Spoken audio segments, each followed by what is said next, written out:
अगर आप लोगों को सीएससी के माध्यम से आधार सेंटर का काम चाहिए तो इसके लिए आपको सीएससी के माध्यम से बैंक बीसी लेना अनिवार्य है। साथ ही साथ आप लोग अब आधार यूसीएल के लिए भी सीएससी के माध्यम से रजिस्ट्रेशन कर सकते हैं। इसका क्राइटेरिया क्या है और किस प्रकार से सीएससी वीएलई अपना रजिस्ट्रेशन खुद से करेंगे, किसी के पास आपको जाने की आवश्यकता नहीं है। घर बैठे ऑनलाइन या अपने कंप्यूटर के माध्यम से खुद से ही अप्लाई करेंगे। क्या क्या एलिजिबिलिटी है, क्या क्या क्राइटेरिया है, कौन कौन से डॉक्यूमेंट्स लेंगे, कंप्लीट जानकारी आज की इस वीडियो में आप सभी वीएलई को मिलने वाली है। तो अगर आप एक वीएलई हैं और आप लोग चाहते हैं कि आप अपने सीएससी सेंटर के माध्यम से लोगों को बैंकिंग सुविधाएं प्रोवाइड करें, आधार से संबंधित सर्विसेज प्रोवाइड करें, तो इसके लिए वीडियो को शुरू से लेकर अंत तक देखना है। आज की इस वीडियो में मैं आपको कंप्लीट जानकारी देने वाला हूं, तो ध्यानपूर्वक इस वीडियो को देखना। और अगर चैनल पर पहली बार आए हो तो चैनल को सब्सक्राइब करने के साथ साथ नोटिफिकेशन बेल आइकन को ऑल पे क्लिक करके ऑन कर लीजिएगा, ताकि आप इसी प्रकार की इन्फॉर्मेटिव वीडियो सबसे पहले देख पाएं। तो चलिए शुरू करते हैं। तो सबसे पहले हमने अपनी आईडी पासवर्ड से डिजिटल सेवा पोर्टल के अंदर लॉगिन कर लिया है। लॉगिन करने के बाद आपको यहाँ पर एक ऑप्शन दिखाई देगा क्लिक हियर का, आपको इस पर क्लिक कर देना है। जैसे ही आप इस पर क्लिक करेंगे तो यहाँ पे वीएलई क्राइटेरिया लिस्ट आ चुका है। अब इसी ऑप्शन के माध्यम से आप लोगों को सीएससी के माध्यम से बैंक बीसी मिलेगा, प्लस यहाँ से आपको आधार का काम भी मिलेगा।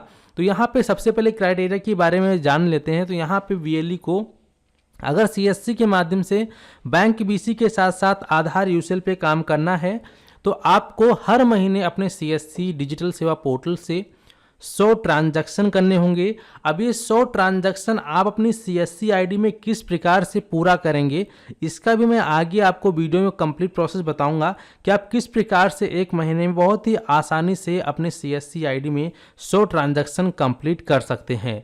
और आपकी जो सीएससी आईडी है वो कम से कम 6 महीने पुरानी होनी चाहिए। आप में से काफ़ी सारे वीएलई का पुलिस वेरिफिकेशन सर्टिफिकेट नहीं बना होगा, तो आपको अपना पुलिस वेरिफिकेशन सर्टिफिकेट बनवा लेना है। अगर बना हुआ है तो ये ध्यान रहे कि आपका 3 महीने से ज़्यादा पुराना नहीं होना चाहिए। अगर 3 महीने ज़्यादा पुराना हो चुका है तो आपको नया अपना सर्टिफिकेट इशू कराना पड़ेगा।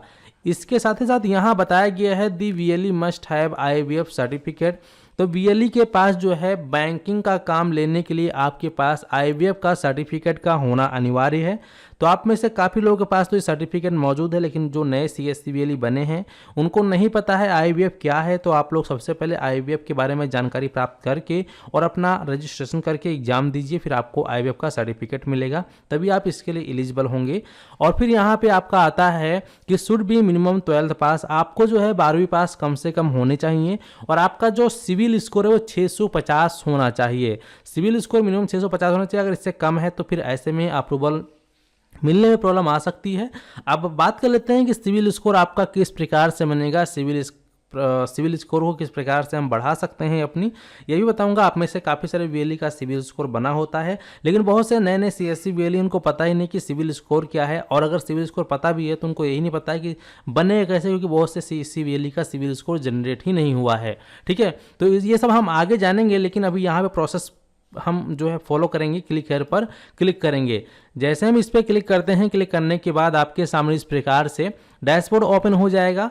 यहाँ आपको देखेंगे 2 सर्विसेज देखने को मिलेगा। पहला है अप्लाई का, यहाँ से अप्लाई करेंगे और यहाँ से अपने स्टेटस का चयन कर सकते हैं, स्टेटस चेक कर सकते हैं। और यहाँ आपको ऑप्शन मिलता है अप्लाई मोर सर्विसेज। जैसे कि हम यहाँ पे पहले क्लिक करते हैं अप्लाई मोर सर्विसेज पे। तो जैसे हम इस पर क्लिक करेंगे तो क्लिक करने के बाद आपके सामने एक न्यू टैब ओपन हो जाएगा। तो इस प्रकार से दोबारा से आपकी सीएससी आईडी और पासवर्ड मांगेगा, वो आपको डालना है। जो भी यहाँ पे आपके सामने कैप्चा कोड शो कर रहा है, इस कैप्चा कोड को आपको ध्यानपूर्वक फिल करना है। यहीं से आप आधार की सर्विस प्राप्त करेंगे। तो इसके लिए सीधा आपको साइन इन बटन पे क्लिक करना है आपके सामने। तो दोबारा से आपके सामने इस प्रकार से पेज आ जाता है। इसके बाद यहाँ पे अप्लाई मोर सर्विसेज पे आप क्लिक करेंगे। इस प्रकार से आप सभी के सामने पेज ओपन हो जाएगा। अब यहाँ पे आप कौन कौन सी सर्विसेज सीएससी के माध्यम से लेना चाहते हैं और यूज करना चाहते हैं, तो यहाँ पे आप आएंगे, आपको सिलेक्ट योर सर्विसेज में आधार की सर्विस मिलती है। आप में से काफ़ी सारे वीएलई आधार का काम करना चाहते हैं, कुछ ही वीएलई होंगे 1-2% जो कि आधार का काम नहीं करना चाहते हैं। हालांकि बहुत से वीएलई आधार का काम करना चाहते हैं। तो अगर आपको सीएससी के माध्यम से आधार की सर्विस लेनी है, इस पर टिक करना है। सीएससी के माध्यम से एग्रीकल्चर की सर्विस लेनी है, जैसे कि पीएम किसान से संबंधित योजना है या कुछ और पीएम किसान से संबंधित योजना है, या फिर जैसे कि आपका एग्रीकल्चर से संबंधित योजनाएं होती हैं, फसल बीमा वगैरह, तो उस प्रकार की सर्विस लेने के लिए भी आपको इस पर टिक करना है। कल्चरल मैपिंग के सर्विसेज लेने के लिए इस पर क्लिक करना है, जो कि अभी कुछ दिन पहले ही सर्वे करवाया गया था ग्रामीण क्षेत्रों में और वीएलई को अच्छा खासा कमीशन मिला था, तो वो सर्विस है। और यहाँ पे business to citizen B2C service, जैसे कि आप रिचार्ज वगैरह करते हैं तो ये उसके अंदर आता है, तो इसको भी आपको सेलेक्ट करना है। डीजी नेम, अगर आप इस सर्विस लेना चाहते हैं तो क्लिक करेंगे, अगर छोड़ देंगे। डीजी नेम मतलब एक तरह का डोमेन प्रोवाइड करता है ये, तो अगर आप अपना खुद का कोई वेबसाइट बनाना चाहते हैं तो आप ले सकते हैं। एजुकेशन सर्विस तो चाहिए चाहिए, ई साइन सर्विस चाहिए चाहिए, फाइनेंशियल सर्विस चाहिए आपको, गवर्नमेंट टू सिटीजन सर्विस चाहिए, ग्रामीण स्टोर सर्विस चाहिए, हेल्थ लीगल सर्विस में जैसे कि आपका एफिडेविट टाइप का हो गया, टेलीलॉ सर्विस है वो आ गया, ठीक है। पीएम वेलफेयर स्कीम है, रूरल इमिबिलिटी स्किल्स, और यहाँ पे टूर एंड ट्रैवल्स यानी कि बस टिकट, रेल टिकट, हवाई टिकट की जो सर्विसेज प्रोवाइड करती है वो टूर एंड ट्रैवल्स के अंदर आता है, तो इस पर आप टिक करेंगे। और इसके बाद फिर यहाँ आपको ऑप्शन मिलता है सबमिट बटन का, तो आप यहाँ पे सबमिट कर देंगे। जैसे ही आप सबमिट करेंगे तो यहाँ पे सक्सेस लिखा हुआ जाएगा, आपका जो भी नाम है वो आ जाएगा और यहाँ पे आपका रेफरेंस नंबर ID आपको देखने को मिलेगा। सर बताया गया कि thanks for selecting the service और team will be connect you. अब कुछ दिन के बाद जो CSC टीम है वो आपसे खुद कांटेक्ट करेगी इसके बारे में, और जो भी सर्विस आपको चाहिए उसके बारे में वो आपसे क्राइटेरिया वगैरह पूछेंगे। अगर आप उसके लिए एलिजिबल होंगे तो आपको इंस्टेंट वो सर्विस प्रोवाइड कर दी जाएगा। अब हम आगे बढ़ते हैं, बात करते हैं कि बैंक BC किस प्रकार से लेंगे, क्योंकि आधार लेने के लिए पहले आपके पास बैंक BC का होना अनिवार्य है।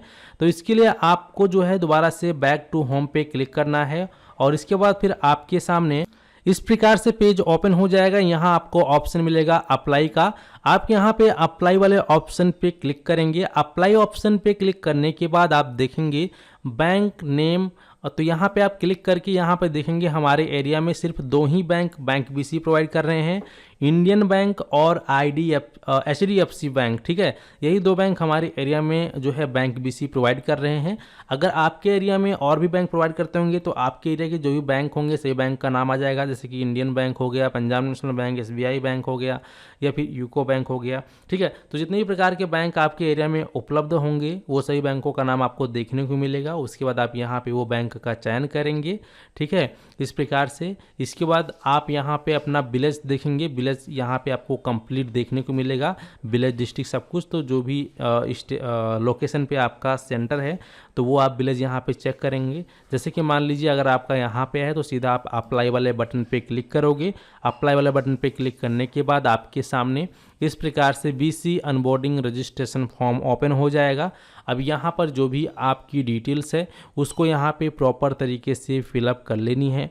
इसके बाद यहाँ पे आपको अपनी एड्रेस डिटेल फिलअप करनी है, BC क्वालिफिकेशन डालनी है, इसके बाद यहाँ पे जो भी वेरिफिकेशन है वो डालना है और यहाँ पे फिर आपको अपना आधार कार्ड, पैन कार्ड, 12वीं की मार्कशीट और आपका IBF सर्टिफिकेट है वो आपको अपलोड करना पड़ेगा।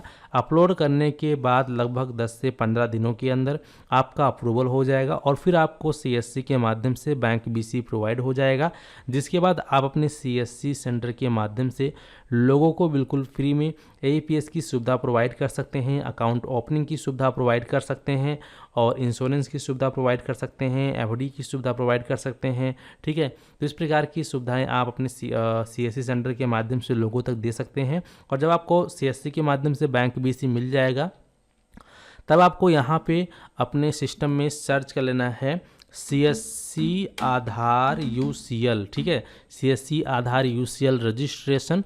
और इसके बाद फिर आप लोग यहाँ से जो है CSC की ऑफिशियल साइट पे आएंगे और यहाँ से डिजिटल सेवा कनेक्ट पे क्लिक करके आधार UCL के लिए ऑनलाइन आवेदन करेंगे। अगर आपको बैंक BC नहीं मिला है तो आप यहाँ से आवेदन नहीं कर पाएंगे, इसका आपको ध्यान रखना है।